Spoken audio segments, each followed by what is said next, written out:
अस्सलाम वालेकुम नाज़रीन, मैं हूं आपकी मेज़बान उज़मा नौमान। आप देख रहे हैं प्रोग्राम तमाशा मेरे आगे। हफीज़ुल्लाह नियाज़ी साहब आज शहर इक़्तिदार से हमारे साथ मौजूद होंगे, जहां से एक बड़ी अहम और बड़ी सिग्निफिकेंट डेवलपमेंट सामने आ रही है। सुप्रीम कोर्ट के 3 रुकनी बेंच ने आज बानी तहरीके इंसाफ की मेडिकल रिपोर्ट्स और सेहत के मामलात को मद्देनज़र रखते हुए एक इंतहाई अहम फैसला सुनाया है और उन्हें आज ही शिफा इंटरनेशनल अस्पताल मुंतकिल करने का हुक्म जारी किया है।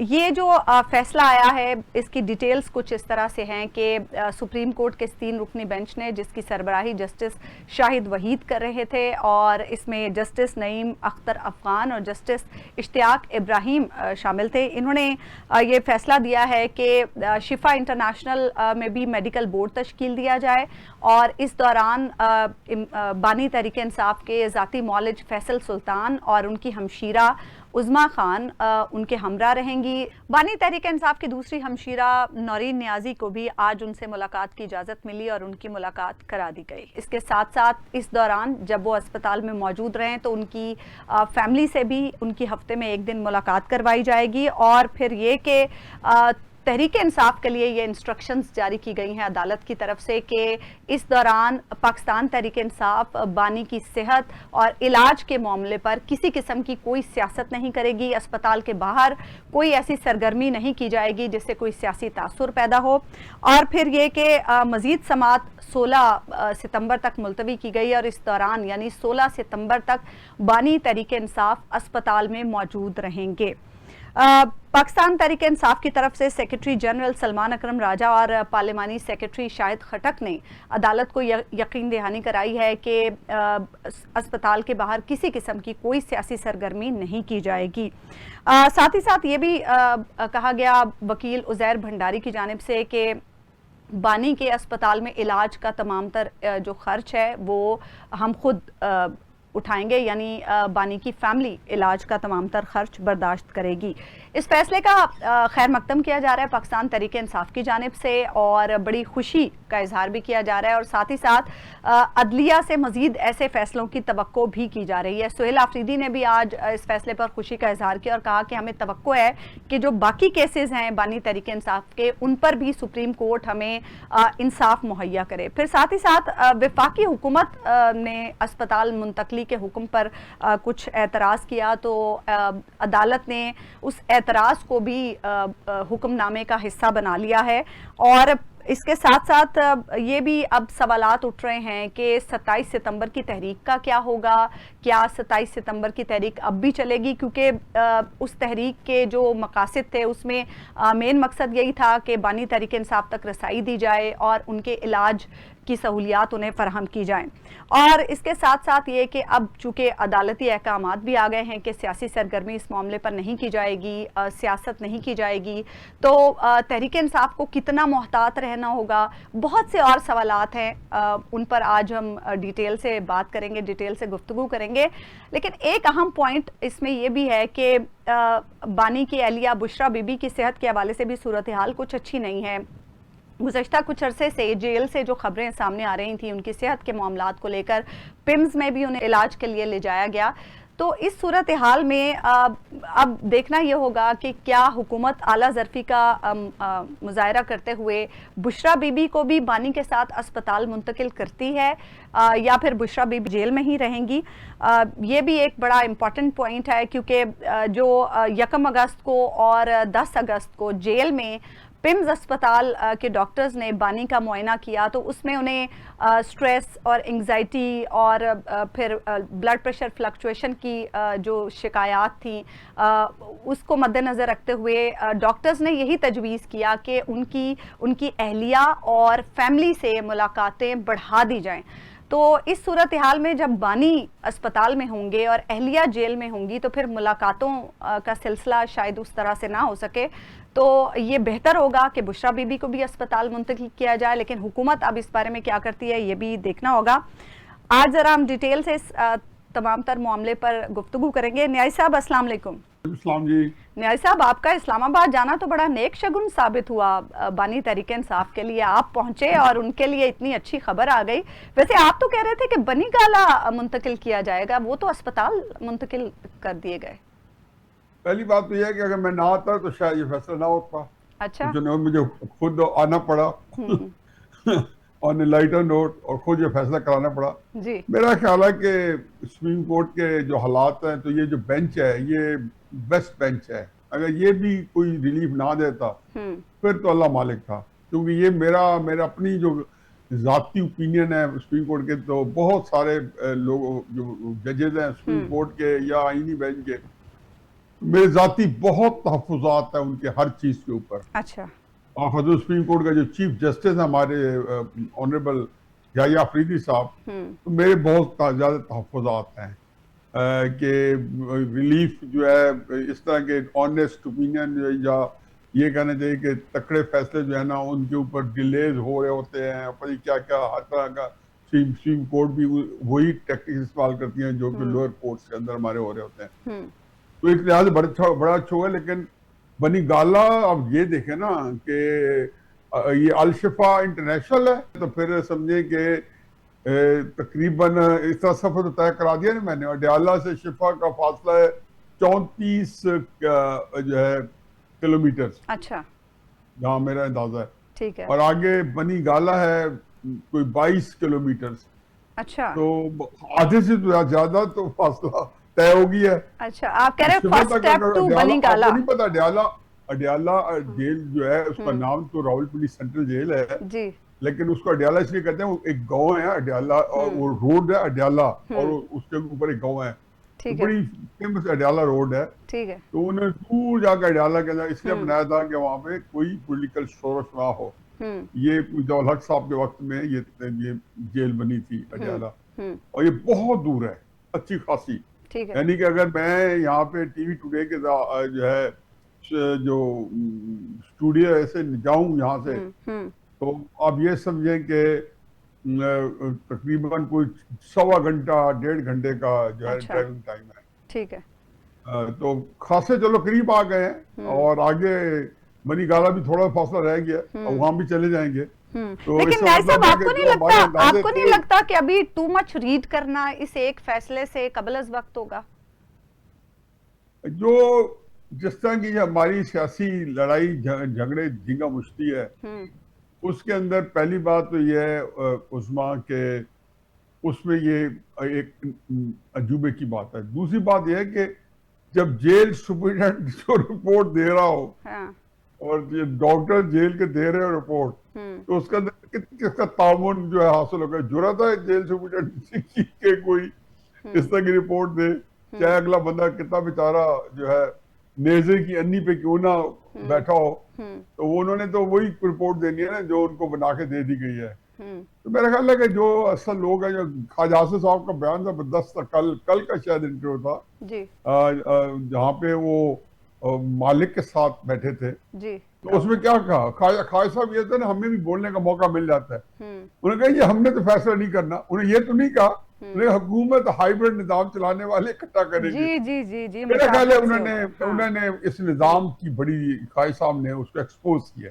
ये लफ्ज छोटा नहीं है, ये हम और निजाम चलाने वाले खान साहब को अस्पताल भेजने के लिए हाइब्रिड निजाम चलाने वाले हुकूमत ने यानी कि हुकूमत ने उनसे पूछ के करना है। अगर आप उसको आसान उर्दू के अंदर समझना चाहें, आसान पैराए में, तो ये बात तो तय हो गई कि जी उन्होंने जो तय किया है, तो जेल सुपरिटेंडेंट को उन्होंने ही स्क्रिप्ट बना के दिया होगा सारे के सारे हेल्थ का। तो मैं जानता हूँ, समझता हूँ कि जब उन्होंने इतने तक ले आए हैं, तो उनके अगले अज़ाइम के बारे में हमें हक पहुंच जाएगा, हम अंदाजा लगाएं। अगले अज़ाइम की भी हम बात करते हैं न्याय साहब। बात यह है कि राना साहब का पॉइंट भी बड़ा इंपॉर्टेंट है। राना साहब ने जो स्टेटमेंट दी गुज़श्ता रोज, राना साहब ने भी ये कहा कि बानी के इलाज मुआलजे में अगर कोई कोताही होती है या उनकी सेहत के मामलात में कोई कोताही होती है, तो फिर चूंकि वो जुडिशल कस्टडी में है तो इसकी जिम्मेदार अदालत है या फिर वो हैं जिनकी वो कस्टडी में है। तो ये भी बड़ा इंपॉर्टेंट पॉइंट है। लेकिन हुकूमत क्या इस तरह से पहलू तही कर सकती है? क्योंकि पिछले कुछ अरसे में हुकूमत तो मुकम्मल तौर पर दिफा करती रही है कि उन्हें अस्पताल में इलाज मुआवजे की ज़रूरत नहीं है, जेल में ठीक है, सहूलियात भी मुहैया हो रही हैं, सब कुछ हो रहा है। मेरा ख्याल है हुकूमत ने इसके बारे में कभी भी कोई वाज़ेह मौक़िफ़ नहीं दिया। अच्छा। वो जब से खान साहब, मैं उनको बड़ा वॉच कर रहा हूँ, ये तो जरूर है कि जब हुकूमत के ऊपर आप अटैक करते हो तो हुकूमत कहती है जी कि हम कानून के मुताबिक करेंगे और हमने नहीं रोका हुआ। और किसको नहीं पता कि जब उनकी बहमशीर खान को मिलवाया गया पहली दफा तो भी मोहसिन नकवी से बात की गई। ठीक है, वजीर दाखिला है, ठीक है, उन्हीं का ही एक जो है उनके ही उसमें आता है, ये सारा कुछ उन्हीं के नीचे है। न्याजी साहब, नौरीन न्याजी साहिबा को मुलाकात की इजाजत आज मिली है और उनकी मुलाकात हो गई है, इसे आप कैसे देखते हैं, कितना पॉजिटिव है ये? मेरा ख्याल है जी, जैसे हम सारी बातें कर रहे हैं ये सारी इंटरकनेक्टेड है। अब देखना यह है कि इमरान खान साहब से जो बातें हुई हैं, तो इमरान खान साहब ने इनकी पीछे 8 महीने की पॉलिसी को अप्रूव किया या डिसअप्रूव किया है, और बेशुमार कई चीजें होंगी जो उन्होंने उनको हिदायत दी होगी। ये बड़ी इंपॉर्टेंट मुलाकात होगी गुफ्तगू के लिहाज से और अबव ऑल सारी हिदायत के लिहाज से। और उनको ये खबर भी जा रहा है कि जेल में हर तरफ से मिल गई होगी और उन्हें भी दे दी होगी कि वो हॉस्पिटल जा रहे हैं और वहां उनको मुंतकिल किया जा रहा है। लेकिन बात भूलें कि मोहसिन नकवी साहब की और भी हैसियत है, वही मोहसिन नकवी साहब है जिन्हें पूरे निज़ाम को कोलैप्स करा के और दंदनाते फिर रहे हैं। बल्कि अब तो उनका ऐसी अफवाहें भी आ रही हैं कि जी सागदार साहब को कहा जाएगा स्टेप डाउन करें, जो कि वैसे ही है मगर लघु किस्म की है, फजूल किस्म की है, एब्सर्ड जो है ये इस तरह की है कि जी सागदार साहब स्टेप डाउन कर जाएंगे, मोहसिन नकवी साहब जो है फॉरेन मिनिस्टर भी साथ बन जाएंगे। इसलिए ज़ाहिर लोग उसको तो एक मजाक के तौर पे भी इस तरह की अफवाहें फैला रहे हैं। तो मोहसिन नकवी साहब ने तो मुलाकातें करवाई हैं जेल के अंदर, जो कि अमलन जो है वह पंजाब के नीचे जेल अमलन जो है वहाँ पे एक जेल खाना जात है, वहाँ पे एक आईजी भी होगा, वहाँ पे सारा निज़ाम होगा, लेकिन निज़ाम वहाँ जो कंट्रोल कर रहे होंगे तो वो हाइब्रिड निज़ाम चलाने वाले कर रहे होंगे, जो ख्वाजा आसिफ ने कल मालिक ने कहा है। मैं इसलिए पॉइंट आउट कर रहा हूँ कि आप ज़हन में रखें कि ये सिर जो सीधा है वो सारे का सारा जो है वो उसमें एक मतलब एक जिस तरतीब से आ रहा है। फिर एक और थोड़ी सी अगर आप इजाजत दें और आप जो है मुझे आप डाल देती हो शेर के सामने ताकि मैं उसी किताब में बता देते हो, तो चलो इसका ताल्लुक अस्पताल से नहीं जोड़ेंगे ना, खान साहब की सेहत से, ठीक है। लेकिन ये हमारे यहाँ एक अजीबो गरीब होता है कि सारे वाकयात इकट्ठे हो जाते हैं। अब हाइब्रिड निजाम की और पीएस पार्टी की टेंशन जो है हम पहले भी डिस्कस कर चुके हैं जी। फायद साहब आपका बहुत शुक्रिया कि हमें पता नहीं था कि इसको क्या कहें जब ये बात करें। अब हाइब्रिड निजाम हमने कहने ये ख्वाजा साहब ने इसका नाम इसको हाइब्रिड निजाम दिया है, ठीक है जी, ऑफिशियल और एक हाइब्रिड निजाम। और ये भी बताया कि हुकूमत और चीज है, हाइब्रिड निजाम और चीज है। क्योंकि कल के बाद पहले सबको हाइब्रिड निजाम ख्वाजा साहब कहते थे कि हम ये हाइब्रिड निजाम का हिस्सा, उन्होंने कहा नहीं, हाइब्रिड निजाम और हुकूमत मिलकर फैसला करेंगे। तो हाइब्रिड निजाम और फिर मोहसिन नकवी साहब की जो जिसमें मैं बार बार हमेशा आपको दर्जनों दफा आगे भी उसका जिक्र करूंगा कि मैं आज तक इस पे सब सुनता हूं कि वजीर दाखिला जो है वो हुकूमत फेडरल गवर्नमेंट को ललकार रहा है। भाई जिस वजीर आजम ने उसको नौकरी दी है, हायर किया है, जिनको जो उनको सैक कर सकते हैं, उनको कह रहे हैं कि आपका निजाम तो कोलैप्स कर गया। अच्छा, वो कतई नजर के वो कोलैप्स निजाम ही का नतीजा है कि वो वजीर दाखिला बने हैं। तो अब हाइब्रिड निजाम जो है वो उसकी पीएस पार्टी की बहुत ठन चुकी है, अनबन हो चुकी है, बहुत संजीदा ठनी हुई है। अब मैं यहाँ से बहुत सारी मेरी मुलाकातें कल तहरीक इंसाफ के जो है लीडर्स हैं उनसे भी हुई हैं यहाँ पे। बाकी मैं थोड़ा सा जहाँ मैं गया था वहाँ पे भी मेरी मुलाकातें हो गई। मैं जनरल जवाल हक साहब की बरसी में भी कल यहाँ पे शरीक हुआ और एक उनके लिए उनको भी मुझे खराज अकीदत इन बिटवीन देता जाऊँ कि वो एक पाकिस्तान की तारीख में ऑल्दो वो एक मिलिट्री डिक्टेटर थे, लेकिन उन्होंने जो बड़ी जंग लड़ी अफगानिस्तान की तारीख में उसको एक नुमाया मकाम मिलेगा। और उस जंग ने दुनिया का नक्शा तब्दील कर दिया। हाइब्रिड जो कोल्ड वॉर है वो तो खत्म हुई लेकिन अफगानिस्तान को और एक बहुत बड़े जो उस वक्त रशियन जो एग्रेशन था उनके, मैंने इसको तो 2-4 फिक्रे दरमियान में इसके जो है मेरा ख्याल था कि हम करते हैं बजाय इसके अलग टॉपिक डिस्कस होता। ठीक है। तो यहाँ पे मेरी मुलाकातें बहुत सारे लोगों से हुई और मैंने तो मुझसे उन्होंने पूछा जी क्या किया जाए। तो मैंने कहा जी आप पीपल्स पार्टी वाले जो कि बड़े इस वक्त राब्ते कैंप कर रहे हैं तहरीक इंसाफ के साथ, मैंने कहा उन्हें आप सिर्फ एक प्रपोजल दें जी। कि वो इस निजाम से निकल के आके फिर आपसे बात करें, उससे पहले ना करें। अच्छा। और चॉइस आपके पास है कि चाहे आप सॉल्यूशन के साथ जाना चाहते हैं तो उनको भी अपनी विश लिस्ट बता दें, अपने लीडर से पूछिए कि हम अपने लीडर को मिलने दें। और सॉल्यूशन को जरूरत है इस वक्त, क्योंकि मेरा नहीं ख्याल का सॉल्यूशन जो है वो इस निजाम को इस वक्त जो है गिराना पसंद फरमाएगी। एक दो साल और चल जाए, उसके बाद अर्ली इलेक्शन हो जाए, निगरान हुकूमत बन जाए तो एक अलग है जिसके लिए मेरा ख्याल है कि वो कहेंगे एक दो साल बाद वो काम बने। 2 साल के बाद तो एक ही साल बाकी रह जाएगा जी। तो ये जो है इस वक्त जो सियासत पक रही है वो भी ऐसी है कि जिसके अंदर ये जो इमरान खान साहब का हॉस्पिटल जाना, फिर उनका कल को अगर बनी गाला जाते हैं पीपल्स पार्टी के साथ हाइब्रिड निजाम की टेंशन और इतनी सख्त टेंशन के कल परसों वो ललकाते रहे। हमने भी कल भी डिस्कस किया, कल भी उनका सही गनी साहब ने कहा कि कोई करके देखे, सिंध को कोई तोड़ के देखे। तो इस तरह की चीजें जो है वो सारी की सारी जो है वो हमारे सामने आई हुई हैं। तो सारी चीजें हो रही हैं और मेरा ख्याल है कि अल्लाह दुआ ये है कि इस सारे उसमें से एक अल्लाह खैर का पहलू निकले। जो सारी चीजें बड़ी अच्छी बात की है कि बुशरा बीबी को भी अब अस्पताल भेजना चाहिए कि उनकी भी रिपोर्ट इसी पैराए में जमा कराई गई, उनके बारे में बताया गया कि उनके भी मसाइल हैं, आंखों के मसाइल हैं, बड़े सीरियस मसाइल हैं। रेटिना डिटैच हुआ, मैं तो ये पढ़ा है, दोबारा आप कंफर्म कर लें, तो ये छोटी बात नहीं है कि रेटिना डिटैच हो जाए और उसको उन्होंने दोबारा फिक्स किया है रेटिना को, और उनकी नजर कितनी बहाल हुई है कितनी नहीं हुई रेटिना उसके बाद।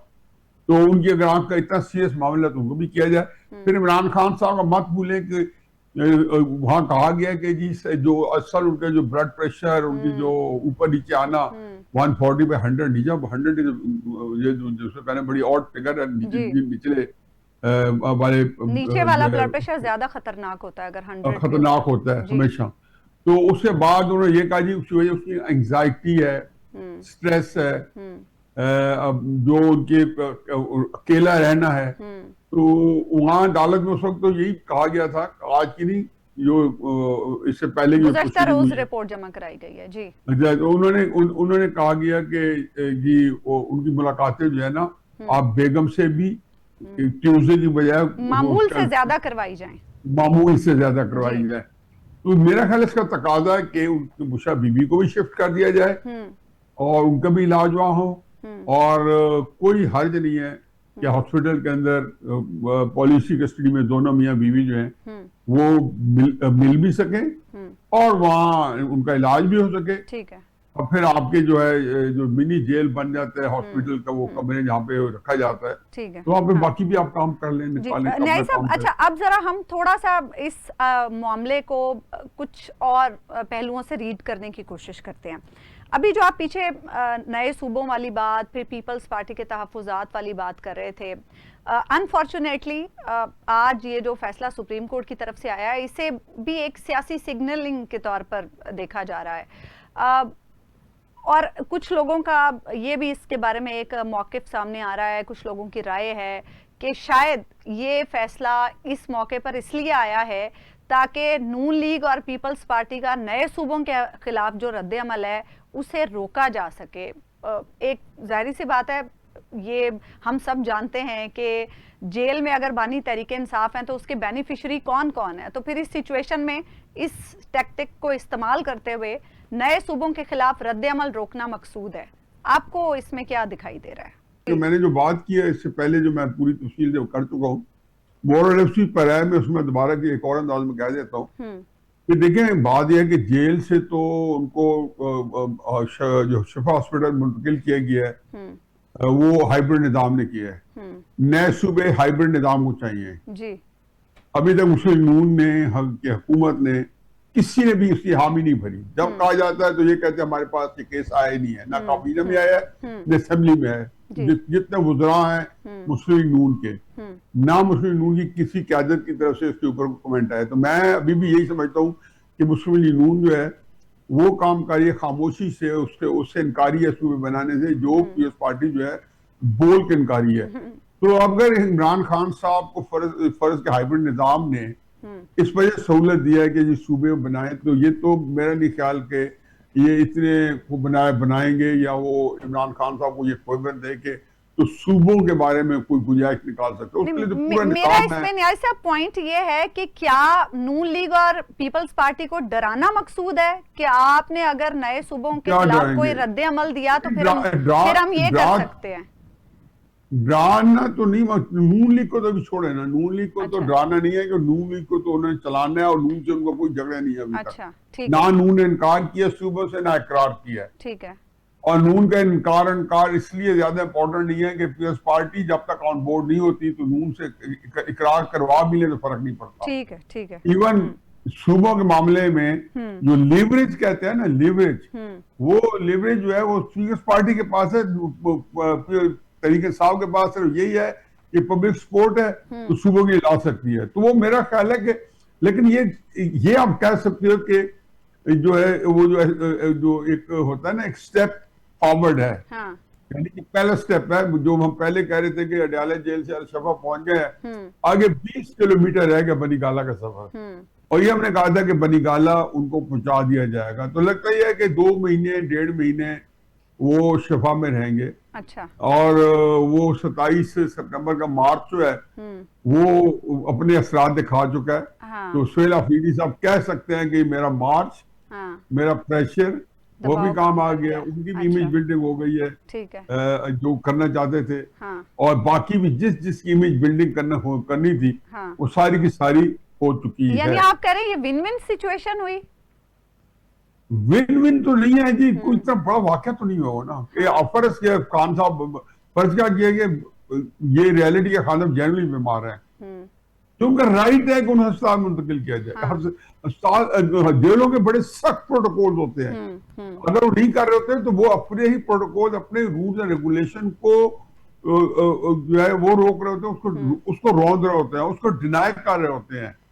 तो इसलिए विन विन नहीं अभी ये, लेकिन मैंने कहा ना, आप ये समझिए कि एक स्टेप फॉरवर्ड है टुवर्ड्स रिकंसिलिएशन। अच्छा, ठीक है। न्याय साहब, 27 सितंबर का लॉन्ग मार्च अब आपको होता दिखाई दे रहा है? क्योंकि 16 सितंबर तक तो वैसे, लेकिन अब भी पीटीआई के कुछ हलकों में ये एक एहसास या ये आप कह लें कि उनमें एक ख्वाहिश ये पाई जाती है कि हम अभी इस दबाव को हटाएं ना, हम ये दबाव अभी बरकरार रखें, क्योंकि पीटीआई हमेशा से कहती रही है कि हम जब भी कोई अपना मकसद हासिल करने के करीब होते हैं तो हमारे साथ धोखा हो जाता है। जब भी हम किसी चीज पे गिव अप कर देते हैं तो फिर हमें धोखा दे दिया जाता है और जो हमसे प्रॉमिस किया जाता है हमें वो नहीं मिलता। इससे पहले भी जितनी बार मुज़ाकरात हुए या कोई बातचीत होने लगी जिसमें मोहसिन नकवी साहब भी इन्वॉल्व थे, तो फिर हुआ कुछ नहीं उसमें हमने देखा। लेकिन खैर ये एक स्टेप फॉरवर्ड तो है बहरहाल के अगर बानी तहरीक इंसाफ को अस्पताल मुंतकिल किया जाता है। लेकिन अगर इसमें पाकिस्तान तहरीक इंसाफ एहतजाज वाला रास्ता छोड़ देती है तो क्या ये प्रेशर इसी तरह से कायम रहेगा, ये मामलात ऐसे ही रहेंगे? मुझे कोई ये बता दे, मैं तो जब भी तहरीक साहब एहतजाज के लिए आई मेरा यही सवाल हुआ है कि चलो आप एहतजाज को डिस्कस कर लें, ये क्यों कामयाब होगा। अब मुझे ये था कि मैंने ये सोचा हमेशा इस बारे में, जब सवाल होता है पिछले जब से 27 का अनाउंस हुआ है, तो मैं ये कहता था कि जी उससे पहले बहुत कुछ होगा तो इसमें उनकी अचीवमेंट हो जाएगी। ये होता नहीं है कि आपने कहा जी हमारी मुलाकातें कराई जाए, हज़रत इमरान खान को अस्पताल मुंतकिल किया जाए, उनका इलाज किया जाए। देखे ना, एहतजाज के लिए तो 27 सितंबर के लिए उनके मुतालबात क्या थे, वो पूरे हो गए मुतालबात। जी बिल्कुल। तो इसलिए मैं तो अभी जो बात की है दोबारा दोहरा देता हूँ, हालांकि उसमें बात मेरी मुकम्मल हो गई थी कि सुहेल अफरीदी साहब की इमेज बिल्डिंग जो थी वो हो गई है। ठीक है, ठीक है। बाकी एहतजाज करते तो नाकाम होता, क्योंकि इमरान खान साहब खुद 25 मई को 2022 में आए, उससे पहले 2014 में किए। इमरान खान साहब 2022 के अंदर नवंबर में लॉन्ग मार्च किया रावलपिंडी की तरफ, तो सारे जो थे कोई एक कामयाब नहीं हुआ। तो सुहेल अफरीदी के पीछे ठाठे मारता समुद्र आएगा। कि ठीक है। जिसमें पता नहीं 2 लाख के कितने बंदा लाना चाहते थे, कि पता नहीं 20 लाख। ठीक है, तो 20 ये लाख। सारी बातें थी, सारी उनको भी पता नहीं थी। ये बातें जो थी, ये जिसको कहना चाहिए क्रूड लफ्ज है, बड़के, ये खाली बड़के हैं, अच्छा, क्योंकि ठीक उसकी है, वजह होनी चाहिए ना। ठीक है। कहेंगे जी अब ये मतलब मसला हो गया कि अब हम तहरीक इंसाफ के फरकस के तमाद आ गए हो, तो इससे जहाज ऐसे नहीं कामयाब होते। तो तब भी मैंने कहा था जी कि मैं दोबारा दोहरा देता हूँ, चूंकि चीज वाजे हो गई है कि 27 सितंबर से पहले बहुत कुछ होना था, ठीक है। वो अब हो गया, बस ठीक है, ठीक है, यही कुछ करना था। सही है, सही है। उनका भी हासिल हो गया, उनकी इमेज बिल्डिंग भी हो हाँ, गई, इमरान ठीक खान है। चले गए, वो फाते हो के अब जाएंगे हाँ, पेशावर, उनका इस्तकबाल होगा कल परसों जब वो जाएंगे कि मैं अपने मकसद अचीव करके हाँ, झंडे गाड़ के आ रहा हूँ। उनको मामूली वाक़या नहीं हुआ कि इमरान ठीक। खान का साहब का शिकार हाँ, होना, और सोहेल आफरीदी को इसका बहुत बड़ा क्रेडिट जाएगा।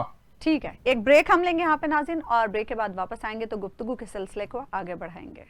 वेलकम बैक नाज़रीन, हम बात कर रहे हैं सुप्रीम कोर्ट के आज के अहम फैसले के हवाले से। न्याय साहब, जब भी हमने पाकिस्तानी सियासत में माजी में ये देखा है कि जब भी किसी बड़ी शख्सियत को जेल से अस्पताल मुंतकिल किया जाता है तो फिर मुल्क में डील और ढील की अफवाहें और बातें शुरू हो जाती हैं। आज भी सोशल मीडिया पर उसका इजहार हो रहा है। फिर अब तहरीक इंसाफ का भी अब इसमें एक बहुत बड़ा इम्तिहान है, क्योंकि सुप्रीम कोर्ट ने हिदायत जारी की है कि कोई सियासत नहीं करनी इलाज के मामले पे, सेहत के मामले पे। कितना मोहतात रहना होगा पाकिस्तान तहरीक इंसाफ को? पता नहीं क्यों मोहतात रहना होगा जी, हर पार्टी के पास चॉइस है। मैं तो आपको यही बातें दोबारा दोहरा रहे हैं, क्योंकि मेरा ख्याल है कि हम इन चीजों को टच करके आए हैं।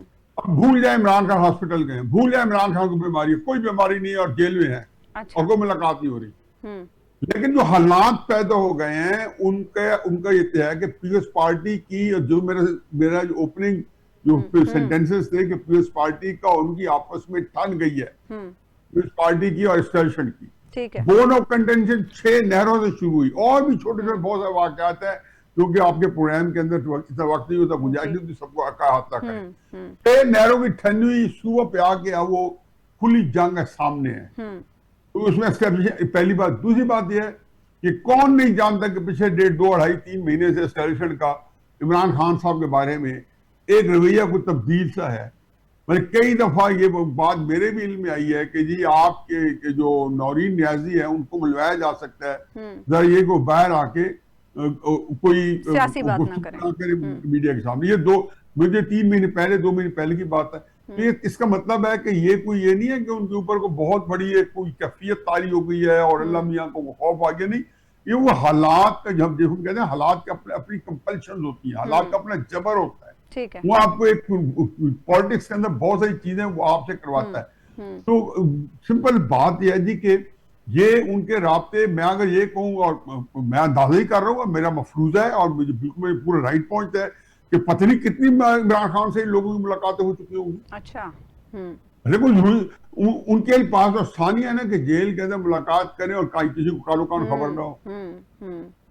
मतलब कोई ये बात हो, कौन बंदा, और जेल के अंदर एक जगह है नहीं, हॉस्पिटल्स हैं, फलाने हैं, इमरान खान साहब इधर आ रहे हैं, चेकअप कराने के लिए आ रहे हैं, वहां को बंदे आ रहे हैं, तो वहां पे सारे के सारे जो है इंस्पेक्शन हो रही होती हैं, बेशुमार हो रहा होता है। तो इसलिए मुझे ये ना बताएं कि जेल के अंदर मुलाकातें, जेल के ताले, हमारे जो हाइब्रिड निजाम है उसको 12 बजे भी जाए तो मुस्कुराए भी सही ना, हाइब्रिड निजाम तो ताला खुल के खुद ब खुद नीचे गिर पड़ता है।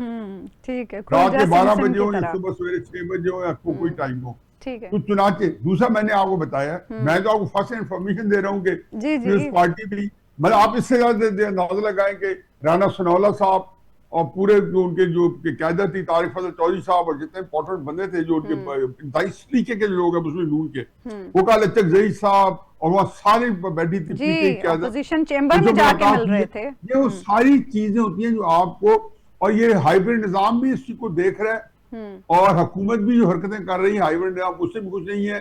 चुनाचे उनसे भी कलवा दिया गया, मोहसिन नकवी साहब से भी, कि जी आप भी हाइब्रिड ये कोलैप्स करेंगे। ये सारी चीजें जो इंटरट्वाइन है, ताने बाने इनके मिलते हैं, ये सारे एक दूसरे को कहीं ना कहीं पे ओवरलैप कर रहे हैं, कहीं साथ चल रहे हैं कि क्रॉस कर रहे हैं। तो ये ज़हन में रखें कि पीपल्स पार्टी और हाइब्रिड निजाम की ठनी हुई है, ये ध्यान में रखें कि हाइब्रिड निजाम और पीपल्स पार्टी अब आगे नहीं चल सकते। अच्छा। पीपल्स पार्टी जो है तहरीक इंसाफ के साथ अपने राब्ते बढ़ा चुकी है।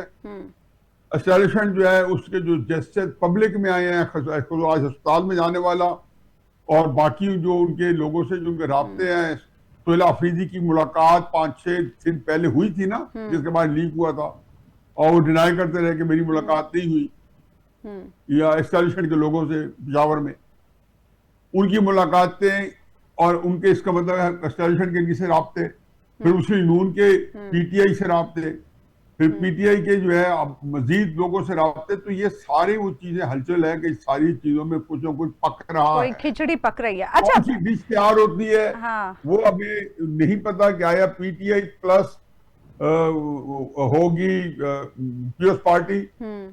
मेरा दिल ये करता है कि पीटीआई जो है वो पीपल्स पार्टी के साथ चली जाए।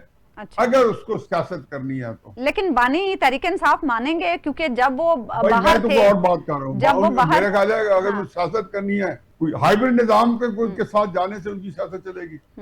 सियासत उन्हें करनी है तो उनको, उनका चॉइस है ना। बड़ा घट कम होता है हिस्ट्री तारीख में कि आपका चॉइस हो। 6 महीने पहले उनके पास चॉइस ही नहीं थी। लेकिन न्याय साहब, अगर हम पुरानी स्टेटमेंट्स को याद करें तो बानी तहरीक इंसाफ हमेशा कहते रहे कि मैं इनसे तो कोई बात नहीं करूंगा क्योंकि इनके पास तो हथियार नहीं है, मैं तो बात इस्टेब्लिशमेंट से करूंगा। वो तो यही कहते रहे जेल से स्टेटमेंट्स। आप क्यों, आप जब पुरानी खबर कुरेदेगी तो नवाज शरीफ साहब के साथ जो है, जो उन्होंने उनके हक में बयान दी थी और कहा था कि नवाज शरीफ साहब जो है वो तो उनको भेजा गया, गलत भेजा गया, और नवाज शरीफ साहब की जाती मुशर्रफ साहब के वक्त में उनके साथ ये हुआ, वो सारी स्टेटमेंट आप कई सोशल मीडिया पे देखते रहा करें। ठीक है। ये सियासतदानों की, ये मुझे ना बताएं कि कोई कौन क्या कह रहा है। पीपल्स पार्टी नून के बारे में क्या कर रही है, नून पीपल्स पार्टी के बारे में क्या कह रही है, फजल रहमान साहब के बारे में यानी सियासत में कुछ भी हरफे आखिर नहीं होता जो जरदारी साहब कहते हैं। सारी चीज आपके सामने आ नहीं रही। ठीक है। फजल रहमान को अगर गले लगाया जा सकता है तहरीक इंसाफ के वर्कर्स के लिए और उसकी वो तौजीहात या वजाहतें दे रहे हैं, हाँ। तो इसके अंदर दूसरी कोई चीज ही नहीं है। तो किस्सा मुख्तसर ये है कि पीटीआई के पास चॉइस है। अच्छा। बाकी पार्टी, पीपल्स पार्टी के पास चॉइस नहीं है। चॉइस नहीं है, लेकिन पीपल्स पार्टी बड़ी आखिरी हदों तक जाने की बात करी है। नासिर हुसैन शाह साहब ने गुज़श्ता रोज़, चॉइस इसलिए नहीं है कि वो लड़ पड़ी है। नासिर हुसैन शाह साहब ने, न्याय साहब, गुज़श्ता रोज नासिर हुसैन शाह साहब ने एक प्रोग्राम में ये कहा कि हमें जरूरत पड़ी तो हम सिंध की वजारत आला भी कुर्बान कर देंगे, लेकिन सिंध को तकसीम नहीं होने देंगे। गुज़श्ता रोज हमने सईद गनी साहब के भी बयानात को हम दोनों एक ही बात कर रहे हैं ना। ये जो कह रहे हैं उनके पास चॉइस, देखो आपके पास चॉइस ये होती है कि 2 बंदे हों आपके पास, तो आपकी ये चॉइस है कि आप उनमें से किसके साथ जाए। ठीक है। मैं 10वीं दफा इसी आपके अभी के प्रोग्राम में आधे घंटे में दोहरा रहा हूँ। मैं आपको कुछ और कुरेद रही हूँ न्याय साहब, ताकि जो आप कुछ और अंदर मुलाकातों के नतीजे में दबाए बैठे हैं वो भी बता दें हमें। नहीं, मैं पहली तो बात ये सुने कि देखो दोबारा, ताकि दोबारा इसकी जो है असर्टिवनेस हो जाए। ठीक है। कि तहरीक इंसाफ के पास चॉइस है। अच्छा। तो एस्टैब्लिशमेंट के साथ जाए या फिर उस पार्टी के साथ जाए। ठीक है। पीरियड। अब इसको मजीद इसमें कोई बता, ये सबको क्लियर है कि इस पार्टी के पास ये चॉइस नहीं है। इस पार्टी ज्यादा ये कर सकती है कि तहरीक इंसाफ को अगर वो बेवकूफ बनाए और आगे कहे कि जी मैं और हम तहरीक इंसाफ इकट्ठे हो रहे हैं। ठीक है। एस्टैब्लिशमेंट का मैं दोबारा दोहराता हूँ कि अभी तक जो हाइब्रिड निजाम के बारे में मैं दोबारा दोहराता हूँ कि हाइब्रिड निजाम जो है उसके पास ये जो है वो ये इस वक्त पसंद नहीं फरमाएगा कि सिस्टम आज कोलैप्स कर जाए। अच्छा। वो इसको 1-2 साल चलाना चाहेंगे पीपल्स पार्टी के, मुस्लिम नून के अलायंस को। ठीक है। लेकिन जिस स्नेह पे आ गए हैं कि सूबे नहीं बनते, तो पीपल्स पार्टी मजीद स्ट्रांग हो जाती है कि उसने नहरों के ऊपर अपने आप को बहुत मनवा लिया, सूबे ना बनने पर मनवा लिया, तो पीपल्स पार्टी की सियासत मजीद मतलब सिंध के अंदर मजीद स्ट्रांग हो जाएगी। और जो पाकिस्तान के अंदर जो जिसमें सूबे बनाए जा रहे हैं कि सूबाई जो सियासत है वो स्ट्रांग होने से पाकिस्तान की फेडरेशन को नुकसान पहुंच रहा है, तो वो तो मजीद पहुंच जाएगा। कि बलूचिस्तान पहले आपका आग लगी हुई है, वहां पे केपी के अंदर मसाइल है, आपके आजाद कश्मीर में मसाइल है, जीबी मसाइल है, सिंध रह गई, तो सिंध के अंदर तो मजीद आपने नहरों के बाद दूसरी गड़बड़ कर दी। ठीक है। और पीपल्स पार्टी को वहां पे एक ऐसा कार्ड दे दिया कि पीपल्स पार्टी के जो कहते हैं ना कि हाथ स्ट्रॉन्ग कर दिए, ताश में कहते हैं ना कि उसके पत्ते स्ट्रॉन्ग कर दिए। तो लेकिन पीपल्स पार्टी के बाद ये चाहे जो है वो ये तो है कि वो सूबे बनने में रुकावट होगी, सूबे अब बनते नहीं है। मैंने कहा जी मैं कम से कम सूबों के हक में हूँ। तीसरी चौथी दफा आप ये प्रोग्राम कर रही हैं और मैं तीसरी चौथी दफा कह रहा हूँ कि मैं सूबों के हक में हूँ। हाँ। लेकिन सूबे सिर्फ सियासी जमातें बना सकती हैं। हाँ। हाइब्रिड निजाम नहीं बना सकता। ठीक है, आपका पॉइंट आ गया। एक ब्रेक हम लेंगे नाज़रीन, और ब्रेक के बाद वापस आएंगे तो गुफ्तगू के सिलसिले को आगे बढ़ाएंगे। वेलकम बैक नाज़रीन। इप्सोस और राइटर्स के ताज़ा तरीन सर्वे के मुताबिक डोनाल्ड ट्रंप इस वक्त तारीख की कम तरीन मकबूलियत पर हैं, और जो ताज़ा अप्रूवल रेट आया है वो महज 33% रह गया है। दूसरी तरफ पासदारान ने इस चीज़ की क्लैरिटी दी है कि अमेरिका से बैक चैनल किसी किस्म के कोई मुज़ाकरात, कोई बातचीत नहीं हो रही है, जबकि ट्रंप का ये कहना है कि अमेरिका ईरान के साथ मुफाहमत की याददाश्त में तोसी नहीं चाहता। न्याय साहब, एक तरफ ईरान ये कह रहा है कि जब तक ट्रंप हैं तब तक अमेरिका से कोई बातचीत नहीं होगी, दूसरी तरफ आज ट्रंप ये कह रहे हैं कि अमेरिका मुफाहमत की याददाश्त में कोई तोसी नहीं चाहता, तो फिर अमेरिका क्या चाहता है? देखिए, कुछ चीजें जरा मैं कहता हूँ कि हाईलाइट कर लें। 17 जो है जून को ये मुफाहमती याददाश्त पे दस्तखत हुए। पूरे अमेरिका में कहा गया है कि जी जितने बड़े बड़े चौधरी किस्म के बड़े जो है ब्रिलियंट जितने एनालिस्ट हैं, पॉलिटिकल साइंटिस्ट हैं, प्रोफेसर हैं, उन्होंने कहा जी अमेरिका ने एक सरेंडर डॉक्यूमेंट साइन की है। और इसमें हर कोई उनको पता था, कांग्रेस के अंदर लोगों ने कहा कि सरेंडर डॉक्यूमेंट साइन किया, लेकिन अमेरिका ने इस पे कुछ कहा नहीं। हुआ क्या कि उसके बाद एक जो है अमेरिका ने ईरान पे हमला जब किया तो उसकी क्या वजह थी? वो क्या हुआ था कि ईरान ने वहां से जो जहाज गुजर रहे थे ओमान के रास्ते, जो अमेरिका ने, तो ईरान ने उनके ऊपर फायरिंग शुरू कर दी। उन्होंने कहा ये नहीं हो सकता, एनओसी लिए बगैर जो है वो नहीं जा सकता। अब जब ईरान ने जो उससे एक दिन पहले अमेरिका ने जिस दिन अटैक किया उस दिन एक दिन पहले ईरान ने 3 जहाजों को हिट किया है, यके बाद दिखे, जो अमेरिकन का ख्याल था कि उनके अपनी कस्टडी में खास जहाज थे जिसको उन्होंने डायरेक्ट हिट किया। अब उसके बाद टिट फॉर टैट शुरू हो गया। 39 डेज वॉर जो थी ना, जो 28 फरवरी से लेके 8 अप्रैल तक रही, उसमें ईरान ने इतने शदीद हमले नहीं किए थे जो पिछले उन 12-13 दिनों की जो टिट फॉर टैट की अदले का बदला जो किस्म की थी कि वो भी फायर कर रहे थे, वो भी फायर कर रहे थे, 2-4 वो फेंकते थे, 2-4 वो फेंकते थे। उसमें उन्होंने इतने शदीद किए कि 19 जो अड्डे थे गल्फ के अंदर, उनमें 17 अड्डे उन्होंने बिल्कुल उनको नाकाबिल इस्तेमाल बना दिया, और वहां से वो अपना सारा माल बलबस समेट के जॉर्डन जाके बैठ गए। तो उन्होंने जॉर्डन में हमला किया, वहां से वो बेन गोरियन एयरपोर्ट एयरबेस इजराइल चले गए। अब जो बात इंटरेस्टिंग है वो ये कि अमेरिका ने हमले किए उन जहाजों के बाद इतनी बड़ी जंग हुई जिसको ईरान ने एक्सकेलेट किया, और बहुत ही पहली दफा इतने एग्रेसिवली किया। क्या ईरान ने जहाजों पे हमले बंद कर दिए हैं? नहीं, रोजाना हमले कर रहे हैं, ये पिछले 2 दिन पहले भी किए जी। तो क्या अब क्यों नहीं अमेरिका उसका रिप्लाई कर रहा? इसका मतलब यह है कि अमेरिका जो है जंग नहीं करना चाहता। अच्छा, तो जंग नहीं करना चाहता वो वाली जो कि पहले कर चुका है, कि ना वो करना चाहता है जो कि उन्होंने एक बॉम्बिंग एयर स्ट्राइक्स के साथ की थी 38 दिन की, ना वो टिट फॉर टैट वाली करना चाहता है। अब वो करना चाहता है तो कोई बड़ी खौफनाक और हौलनाक जंग की तैयारी कर सकता है। दूसरी बात यह है कि आपने अप्रूवल रेटिंग जो बताई ट्रंप की, इसके साथ तो नवंबर 2026 का जो इलेक्शन है वो ट्रंप नहीं जीत सकता। अच्छा, इस रेटिंग के साथ ये फारिग है। ठीक है। और इस रेटिंग ने अगले 2-3 हफ्तों में 3-4% और गिरना है। ठीक है। 33% जो है रेटिंग जो है राइटर की जो सर्वे उसके मुताबिक है। बाकियों का भी तकरीबन इतनी है जितने सर्वे किया।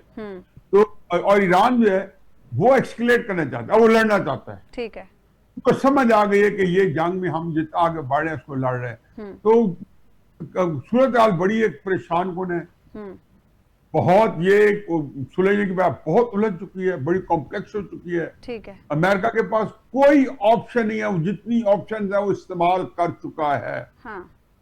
और अब मजीद उसमें कोई हर तरह की ऑप्शन सिवाय एक है कि वो न्यूक्लियर बॉम्ब इस्तेमाल कर, जो हमने कल भी डिस्कस किया है, जो कि अब आउट ऑफ क्वेश्चन है, ऐसी आसान काम नहीं है, ठीक है। क्योंकि चीन के पास बड़ी लेवरेज है, उनके पास इकोनॉमिक लेवरेज भी है।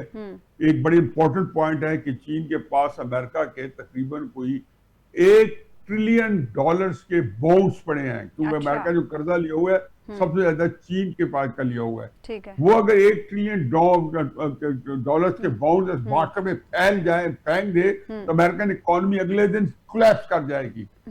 और रेयर अर्थ मेटल और मिनरल और है, तो इसलिए कोई करने नहीं देगा। हाँ। मेरा ख्याल है कि अमेरिका को बजाय करने के दुनिया को मजीद जो है तंग करने के, तंग करने की और एक इकतसादी इकोनॉमिक जो ख्यास पूरी दुनिया में पैदा करने के भले तरीके से जंग को खत्म करने चाहिए था, खत्म कर चुके थे। हाँ। लेकिन अमेरिकन एस्टेब्लिशमेंट जो है, हाँ। मेरे लिए ख्याल, और इजराइल जो है, उन्हीं ने ख्याल जंग को खत्म होने दे रहे हैं, न होने देंगे।